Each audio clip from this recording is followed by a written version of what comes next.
Na noite dessa sexta-feira, dia 1º de maio, o técnico português Jorge Jesus vai desembarcar em território brasileiro com a sua comissão técnica depois de passar o período de férias, né?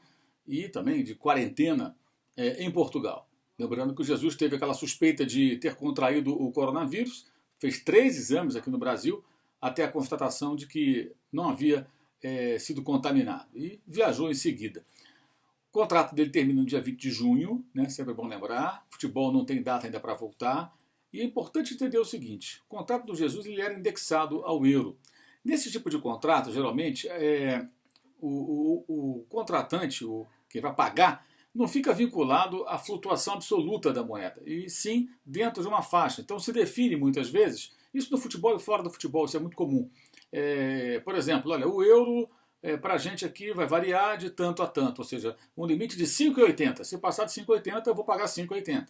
Por exemplo. Então o Flamengo tentava trabalhar lá atrás ainda, bem atrás, né, quando o contrato foi feito, durante um período, a um euro de 4,40, algo em torno disso. Bem, já bateu 6,20 e pouco, 6,30 nessas últimas horas, nesses últimos dias, a moeda europeia. É claro que a 6 e lá vai fumaça, não tem como o Flamengo ou qualquer outro clube contratar um profissional caro, como é o caso do Jorge Jesus. Então, essa possibilidade ela pode ser colocada de lado, é praticamente descartada, né, de indexar a remuneração do técnico à moeda europeia livre. Então, vai ter que ser um euro à parte, ou seja, você usa o euro como referência, mas se ele passar de um determinado valor, ele tem um teto. E também para baixo, tem um piso.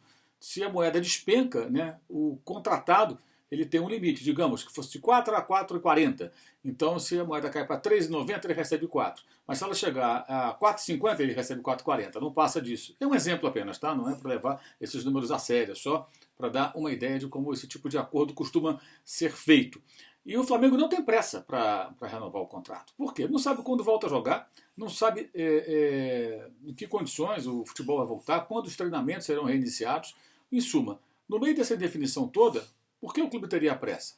E, paralelamente, quais são as possibilidades do Jorge Jesus de receber uma ótima proposta com o futebol parado em praticamente todo mundo, especialmente no principal mercado que é o europeu?